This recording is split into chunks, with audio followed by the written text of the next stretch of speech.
que j'aime tant.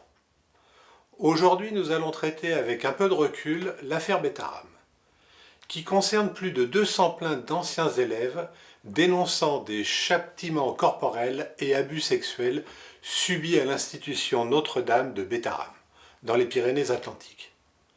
Des années 1950 jusqu'à la fin des années 2010. Je ne juge pas de la véracité des faits, mais de l'opportunisme de ces dénonciations.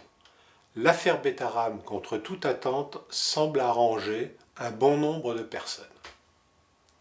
Quelques exemples. L'excité de Antoine Léaumont, député LFI, qui, au lieu d'évoquer le 14 février 2025 les victimes, les agresseurs et la pédocriminalité, se limite à une attaque en règle contre ses opposants politiques. Motion de censure rejetée par le PS et RN, après des concessions consenties par François Bayrou. L'acharnement médiatique sur François Biroute concernant l'affaire Betaram est assez stupéfiant pour l'homo sapiens vulgaris que je suis. On pourrait croire que l'on veut sa peau, déclarait Quête 40. En effet, on pourrait le croire, mais que nenni. Seul le droit à la vérité est en jeu. Nos hommes politiques sont d'une telle probité que seule la morale triomphe, ajoute Hubby. Je suis d'accord, dit Magic. Observe les pédophiles célèbres qui nous dictent nos pensées. Jean-Marc Morandini, pédophile, condamné à 2 ans de prison avec sursis. Polanski, feu Frédéric Mitterrand, Daniel Cohn-Bendit. Jack Lang, jeté à terre par des militants qui le traitent de pédophile.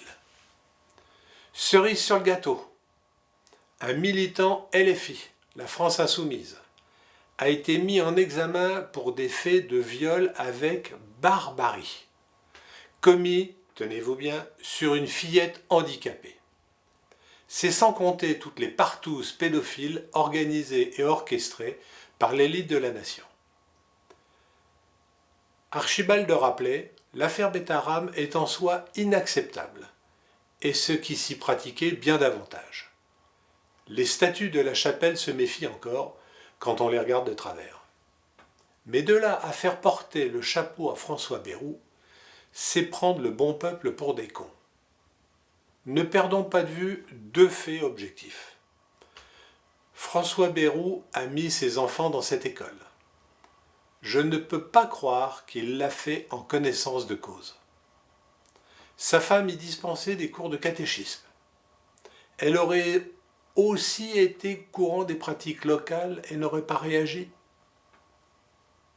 Depuis 1950 jusqu'à 2025, combien y a-t-il eu de premiers ministres et ministres de l'Éducation nationale?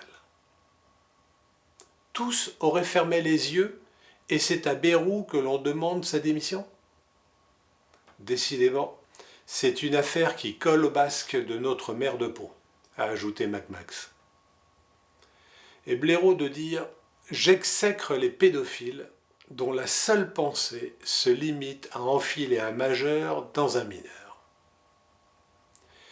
Mais tu sais que, qu'en leur donnant la parole, ils sont capables de te convaincre par cette phrase magique, limite magnifique, « Je n'ai jamais abusé de l'enfant, il a toujours été consentant. » Merci de votre attention.